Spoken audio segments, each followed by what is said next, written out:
Bueno, voy a aterrizar lo que voy a hablar en el dolor, porque además es de lo que se trata. Conocemos la experiencia del dolor en sus diferentes dimensiones.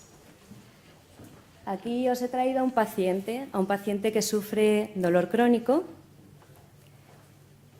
y es un paciente que se dedica a peregrinar de profesional en profesional, considerando que nadie es capaz de ayudarle en esta dificultad que tiene. Esos bichitos verdes que veis ahí tienen que ver con creencias disfuncionales, tienen que ver con creencias que son del tipo: esto es terrible, nadie me puede ayudar, lo que tengo es tan grave que ni siquiera salen las resonancias. Os lo conocéis seguro, vamos. Y además es ese paciente que viene a consulta y dice: bueno, nadie me ha conseguido ayudar, ¿no? Pues probablemente vosotros tampoco. Tenéis que partir de ahí.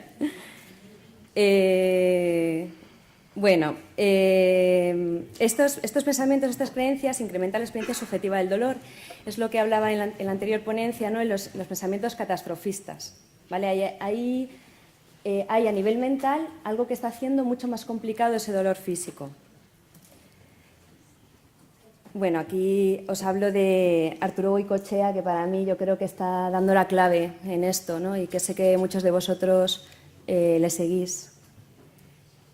Bueno, pues, ¿qué puede pasar? Puede pasar que os encontréis intentando salvar a ese paciente, subiéndole los escalones al principio, y luego más adelante pues lamentándoos porque tenéis de nuevo a ese paciente en la sala de espera, que os está frustrando, y ya en el peor de los casos incluso tenéis sentimientos negativos hacia él. En el mejor de los casos sois conscientes, gracias a trabajos como los que hemos visto anteriormente, de que no solamente tenéis que trabajar a un nivel físico, sino que también es importante trabajar a un nivel de descodificación cerebral, ¿no? De alguna manera tenéis que convertiros en psicólogos somáticos que descodifiquen esa información que tiene el cerebro acerca de una información dolorosa. Para todo esto, la neurociencia está siendo fundamental en todo el empuje que está dando, ¿no? Concepto que también se ha hablado antes, el de la neuroplasticidad, está haciendo que muchos profesionales de diferentes ámbitos seamos conscientes de dónde tenemos que intervenir, de dónde también tenemos que intervenir, ¿no? Tres aspectos que me parecen fundamentales de la neuroplasticidad es que creamos nuevas neuronas y nuevas conexiones toda la vida, y que las nuevas neuronas van a parar a zonas del cerebro que más usamos. Esto nos está diciendo que con la actividad somos capaces de moldear la mente. Como os comentaba antes, este empuje de la neurociencia está dando lugar a diferentes enfoques, y en la psicoterapia está ayudando a dar una base consistente a terapias que denominamos de tercera generación, entre las que se encuentra el mindfulness y terapias de reprocesamiento cerebral como el MDR, que le da una importancia fundamental al vínculo existente entre la representación neuronal y la percepción sensorial del cuerpo. Bueno, pues como os comentaba, yo soy terapeuta MDR y os voy a hablar del enfoque que tiene el MDR sobre el dolor. El MDR significa reprocesamiento y desensibilización a través de los movimientos oculares. Esta técnica fue desarrollada a finales de los años 80 por Francis Shapiro, psicóloga norteamericana, que cuando estaba en los estudios de posgrados se dio cuenta un día andando por la calle que llevaba unos pensamientos que la estaban perturbando, cómo esos pensamientos iban perdiendo intensidad emocional. Entonces se paró a ver qué estaba sucediendo y se dio cuenta que lo que estaba sucediendo es que estaba moviendo los ojos de un lado para otro. Entonces, pues bueno, supongo que como tendría que hacer una tesis o algo, pues dijo, pues voy a mirar esto, a ver qué es lo que está sucediendo. Y entonces hizo una investigación con veteranos de la guerra de Vietnam y con víctimas de abuso sexual, personas con lo que denominamos trastornos por estrés postraumático, en los que se hizo una terapia donde se les inducía voluntariamente y siguiendo unos parámetros estimulación en los ojos. Entonces, se vio que los síntomas del estrés postraumático se reducían y entonces a partir de ahí empezaron más investigaciones, ¿no? Hasta actualmente. En un principio la técnica se llamó simplemente de sensibilización a través de los movimientos oculares, pero más adelante se ha visto que lo que se produce también es un reprocesamiento a nivel cerebral. Actualmente la OMS tiene reconocido al MDR como una de las terapias más eficaces para el tratamiento del trauma y hoy día en psicopatología lo usamos en un montón de aspectos. Os voy a hablar del modelo que subyace al MDR. El modelo que subyace al MDR se llama SPIA, ¿vale? Significa Sistema de Procesamiento de la Información a Estados Adaptativos. Este modelo supone que todos dentro de nosotros tenemos este sistema que hace que cuando venga un acontecimiento seamos capaces de integrarlo, de reprocesarlo, de asimilarlo, de que se convierta en una experiencia saludable.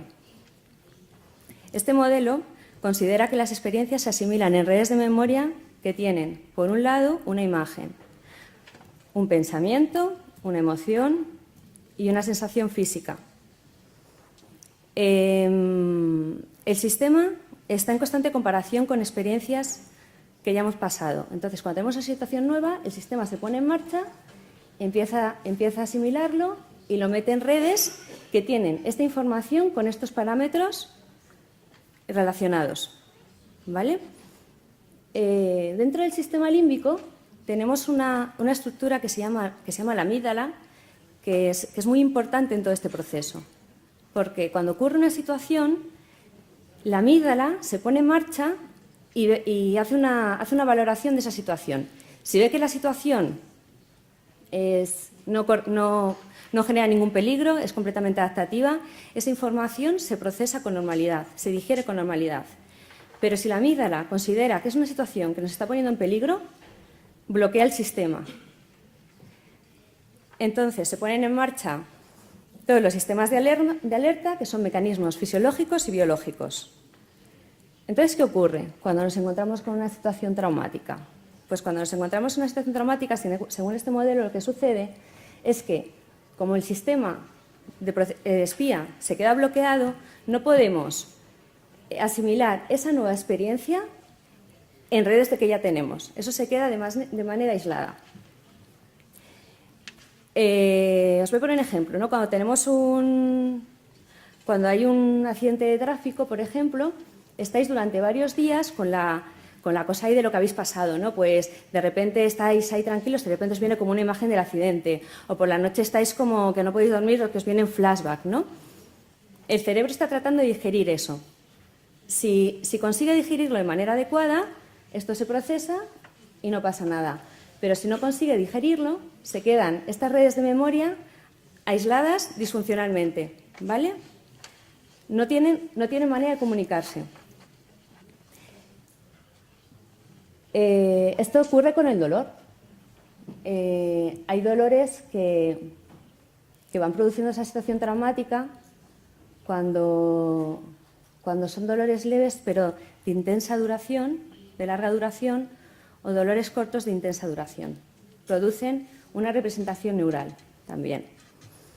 Mosley refiere que cuanto más crónico se hace un dolor, más aumenta su representación virtual en el cerebro.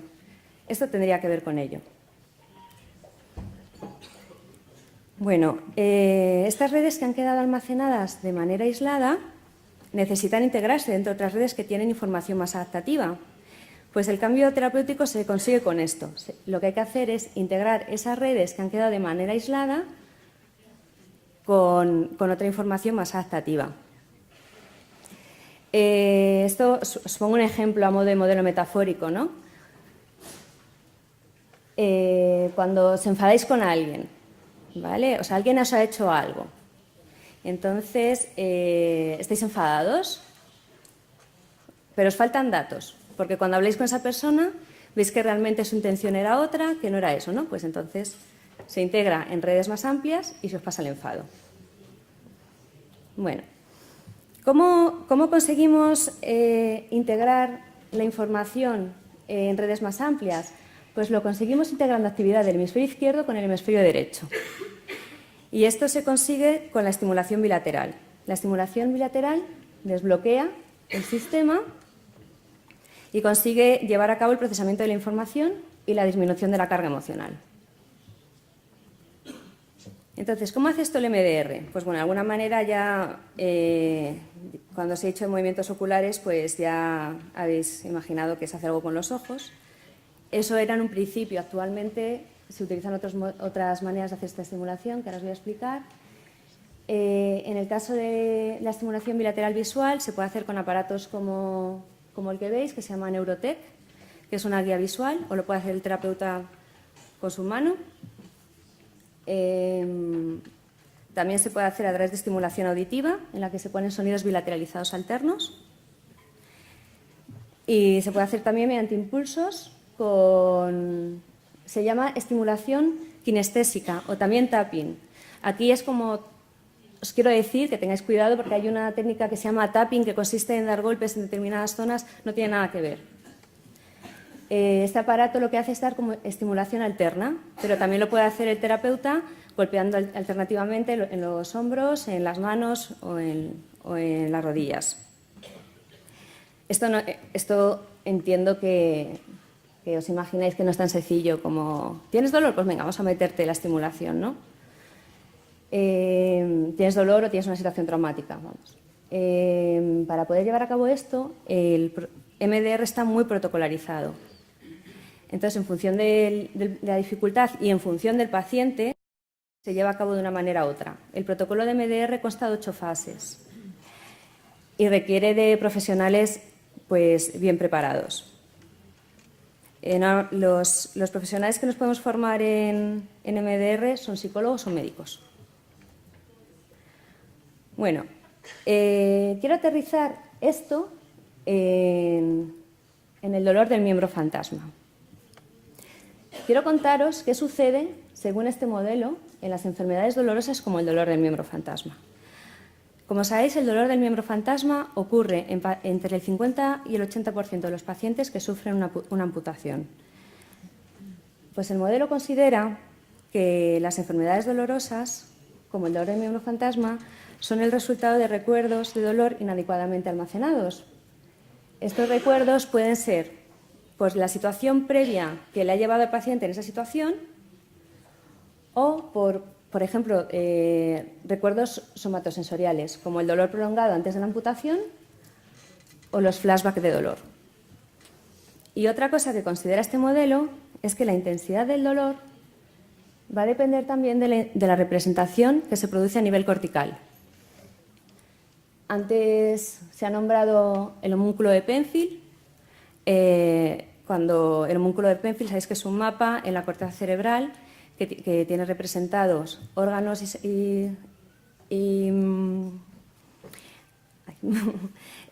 bueno, que tiene la representación de los órganos y de las actividades sensoriales.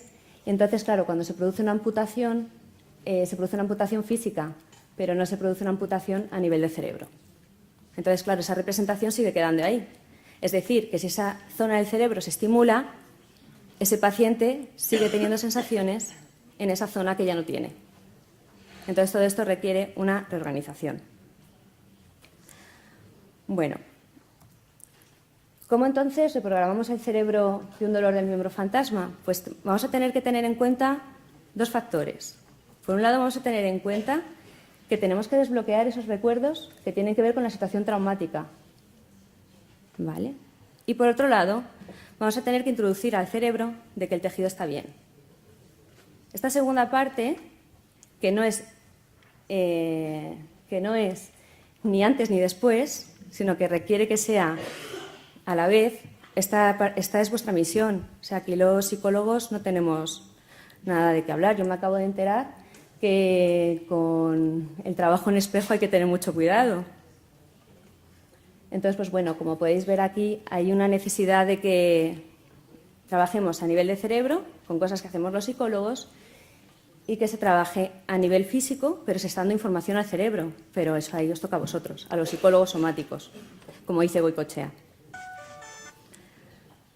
Bueno, He hablado del dolor del miembro fantasma porque es algo que para explicaros cómo reprogramamos el cerebro es bastante visual. Pero cualquier dolor que traen vuestros pacientes no solamente es una sensación física. Este dolor en el sistema mental del paciente tiene un significado y cumple una función.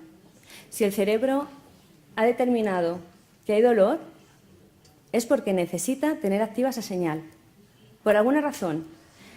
No la podemos, a lo mejor no la entendemos nosotros ni la entiende el paciente, ¿vale? Yo me encuentro pacientes muy rebotados cuando dicen, bueno, a mí me han dicho que venga al psicólogo, pero yo no necesito venir al psicólogo. Hay toda la corriente de cognitivo-conductual que está fenomenal, de fisioterapia cognitivo-conductual, está hablando de no brain, no pain, ¿no? Pero sí, tenemos que tener mucho cuidado porque si hacemos esa simplicidad en esto y decimos, claro, es que el dolor está en tu cabeza, al paciente eso le rechina, pero un montón, porque el paciente no quiere tener dolor, pero por alguna razón ese paciente tiene dolor.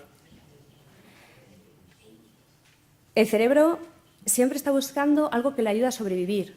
Entonces, antes de quitar el dolor, tenemos que darle algo que le diga, no tienes por qué sentir ese dolor. Os voy a poner el ejemplo de un dolor emocional como puede ser la pérdida de una persona querida, ¿no? Se supone que durante el primer año de la pérdida de esa persona, el cerebro se está reorganizando. O sea, estar mal emocionalmente tiene bastante lógica. No podemos esperar que una persona a los 6 meses esté bien, vamos a esperar al año. A los 2 años ya se ha producido toda la reorganización completa de ese cerebro. Pero ¿qué sucede? Hay veces que las personas, aunque pasen 2 o 3 años, siguen sumidas en ese dolor, ¿vale? Ese dolor que en psicología tratamos de quitar, pero que si buceamos un poquito más en el fondo, lo que vemos es que ese dolor tiene una función. Y la función que tiene para esa persona, por ejemplo, es no ser desleal a esa persona que se ha ido. Es decir, mientras que yo siga sintiendo dolor, sigo teniendo a esa persona presente. Entonces, yo tendré que trabajar antes, darle otras redes neuronales con información de que no es necesario eso. Esto ocurre con pacientes con dolor crónico. O sea, el dolor crónico puede tener que ver con cosas que están por debajo que no nos damos cuenta. Pues, por ejemplo, si a mí me duele, no voy a trabajar. Pero esto no es como, claro, es que tú como no quieres ir a trabajar, pues por eso te duele. No, la persona no tiene por qué ser consciente de esto. Pero en la práctica clínica, cuando nos metemos un poquito, son cosas que vemos, ¿vale? O sea, sabéis además estos pacientes que les estáis mandando pues eso, que hagan los estiramientos o no los hacen. ¿Para qué no los hacen? ¿Para qué necesitas seguir estando con el dolor? Y todo esto es a nivel muy inconsciente.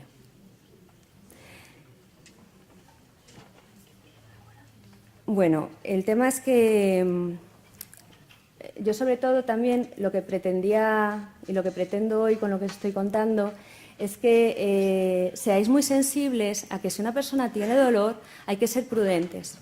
No podemos quitar ese dolor. Además, como antes se ha dicho en la ponencia, hay que ir muy despacio, ¿vale? Y hay que ir viendo también qué está pasando cuando un paciente está mejorando mucho y de repente vuelve para atrás. Ahí tenéis que ser conscientes y tenéis que estar rápidos y tener ciertos conocimientos en psicología, no para convertiros en psicólogos, porque igual que nosotros no somos fisioterapeutas, vosotros no sois psicólogos. Y yo he ido a más de un fisioterapeuta que ha intentado hacer un tratamiento psicológico. Y esto no es así. O sea, lo que hay que ser es suficientemente rápido y suficientemente habilidoso como para saber que esta persona necesita trabajarla conjuntamente con un fisioterapeuta, en mi caso, y en vuestro caso, con un psicólogo. Yo en la práctica clínica trabajo con fisioterapeutas, no solamente a la hora de trabajar el dolor crónico, sino también, pues, por ejemplo, con pacientes que todo el estrés que ha tenido le ha comprometido su organismo y necesita un tratamiento fisioterapéutico para, por ejemplo, poder respirar mejor, porque del estrés todo eso se ha cortado y necesito eso. Pero para eso, claro, para eso yo necesito tener conocimientos en fisioterapia y necesito saber qué es lo que hacéis. A mí me parece estupenda toda esta corriente que hay de psicología cognitivo-conductual que aparte de daros a vosotros herramientas de saber cómo acercaros al cerebro desde el cuerpo, os ayuda también a tener un enfoque más amplio para saber cómo manejar este paciente y dónde derivarlo en cada situación. Bueno, voy a concluir con que quiero que quede claro que para reprogramar un cerebro tenemos que tener en cuenta el cerebro y el cuerpo. Durante décadas nos hemos dedicado a trabajar separadamente la mente y el cuerpo, pero yo creo que eso ya está pasando, ¿no? De hecho, el que yo esté aquí hoy claramente tiene que ver con que vosotros sois cada vez más conscientes de que hay que trabajar de una manera conjunta. Así que muchas gracias.